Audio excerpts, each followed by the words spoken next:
lehenengo nahi dizute erakutsi Cloud nola konfiguratu tools erabiltzeko.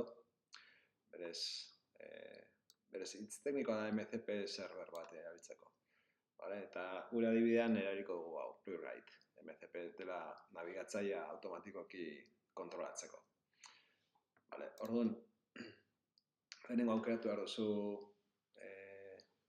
MCP zerbitzari egoki bat, zuri interesatzen zaizuna, eta gero instalatu egin behar da. Vale?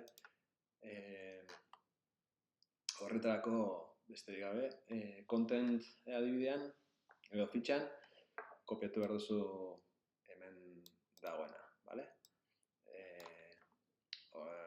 Kopiatu, eta orain Cloud irekiko dugu, eta konfiguratu egin behar da. Vale, hasieran Cloud ireki ondoren, joan behar zena settings aukerara, eta hemen developer, eta hemen edit config. Vale, irekiko da leiho hau, eta hor ikusiko duzu Cloud desktop config.json fitxategia, eta editatu behar duzu nahi duzun editorearekin. Blog de notas horrek balio du. Nik erabiliko dut hau, baina esan da, nahi duzun editorearekin. Orduan, zer idatziko dugu hemen? Lehen kopiatu duguna. Vale? Copy-paste egingo dut. Vale? Eta Playwright. Playwright erabiltzeko behar da npx komandoa, gero nire emailean jarriko dizut nola instalatu komando hau, baina bideo bat pasatuko dizut erreza da. Vale, orduan, hau ja martxan dago, orduan itxiko dut dena, vale. Eta berriz ireki behar dugu. Eta orain funtzionatzen badu, agertuko da hemen, hori da, agertuko da hemen mailuaren ikurra, eta horre klikatzen badu, esaten dizu ze tool, Playwright zerbitzaria ze tool eskaintzen dituen. Browser click, browser choose file, browser close, go back,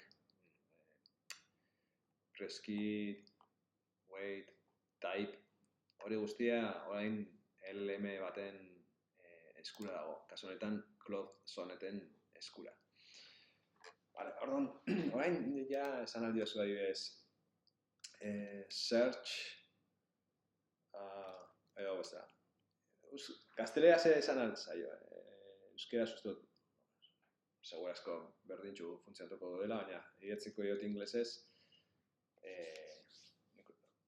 egin ditudan probak, inglesez probatu ditudalako. Open.ehu.eus, zerbait erreza, modu azkarrean demo egiteko, Open.ehu.eus marrabilatu, and search for the phone number of jarriko dut neria, ze hor, probak egin ditut, of Pereira Varela. Eta emango jogut hori, eta bain ikusiko dugu esaten duela, ireki nahi duela nabigatzailea, emango jot baimena, baietz. Eta nik orain ez dut zer tekleatuko, berak egingo du dena, mugituko dut hau ikusteko. Esaten dit, nahi duela type, browser, zerbait tekleatu, allow for this chat, eta ikusi dugu ja tekleatu duela. Eta bain, esaten du, buskar botoian nahi duela klikatu, allow.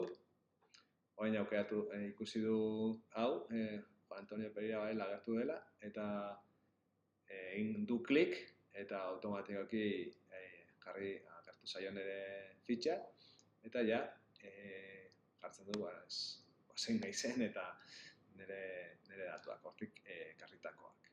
Baina, ikusten duzun bezalaxe, tool horiek erabiliz, nahi duena egitezake. kasu honetan nabigatzaile baten kontrola hartu du eta exekutatu du nik eskatu diodan atasa. Vale? Eta horretarako, pentsatu behar izan du, ez tresna erabili nahi dituen, eta gero erabili eta erauzi informazioa, eta gero emaitza bat eman. Eta esan bezala, milaka tresna daude ja eskuragarri.